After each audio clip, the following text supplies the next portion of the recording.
Bonjour tout le monde, bien heureuse de vous retrouver.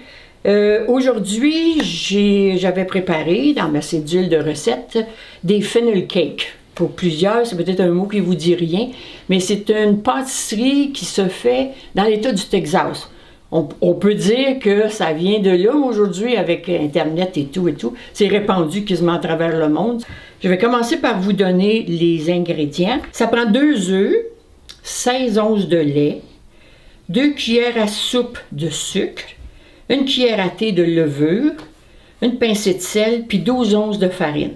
Comme des raisons, les œufs battus ensemble avec le lait, vous rajoutez votre sucre, la levure, c'est toujours en battant, ensuite votre farine. Puis, un autre petit truc, c'est que si vous en reste, vous pouvez mettre ça au frigidaire.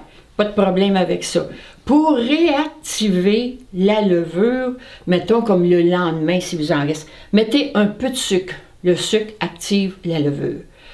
Vous pouvez servir ça avec sucre et cannelle, avec du sucre seulement, avec du sucre en poudre, mon fameux sucre en poudre, de la préparation à tarte, soit aux pommes si vous aimez. Moi, j'adore la préparation aux cerises, fait que j'ai pris ça. Ici, c'est du sucre d'érable. Et puis, vous le garnissez avec des fraises. Puis, vous pouvez mettre une boule de crème glacée aussi dessus. Fait que ça, c'est tout vous qui décidez. Vous êtes toutes des cuisinières qui peuvent prendre des décisions. C'est bien important. Juste que je vais vous montrer comment on fait ça. Ça vous prend de l'huile. Vous pourriez le faire dans un petit chaudron, il n'y a pas de problème. Vous n'avez pas besoin d'une grosse épaisseur d'huile. Moi, j'ai pris ma friteuse pour que ça y aille mieux aujourd'hui. Bon, ici, vous voyez un drôle d'instrument. C'est ce qu'ils prennent là-bas pour dans les foires. Avec fennel, un entonnoir.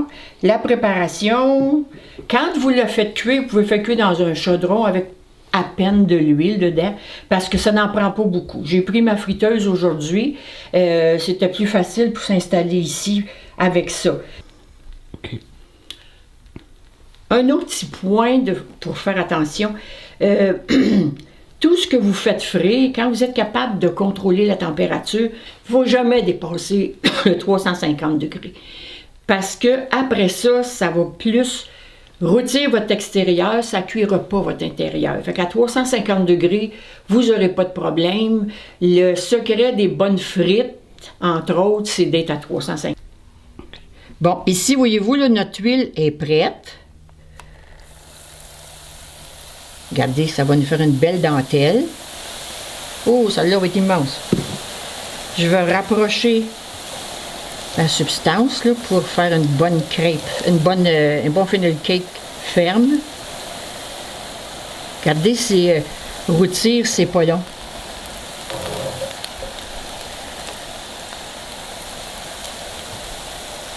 Là, il serait presque temps de la tourner. Pour la tourner, vous avez des ustensiles. Faites attention à vos doigts. Vous voyez, c'est instantané. Et ici, quand on tourne la crêpe, c'est à peu près la moitié du temps du dessus. OK, on serait prête. Toujours égoutter vos funnel cakes avant de les mettre dans votre assiette, parce qu'il y a un surplus de gras, c'est normal. Et voilà.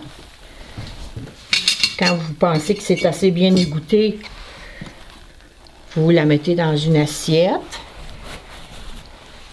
Puis, le premier a déjà fini son assiette.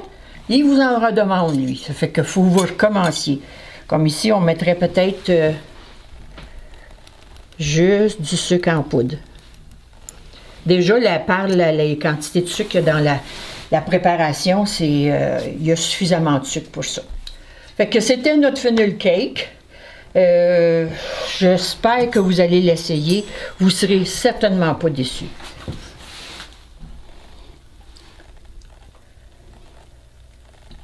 C'est tout. Bon, c'était nos funnel cakes. On vous a montré la cuisson, le résultat, les préparations qui sont pour ajouter sur votre gâteau entonnoir, comme on dit. N'oubliez pas de l'égoutter. Je répète que votre préparation, vous pouvez la faire une journée d'avance. Il n'y a pas de problème avec ça. Il faut que votre huile soit vraiment chaude. Et puis, on vous souhaite un bon appétit, Jean-Luc et moi. Puis à la semaine prochaine.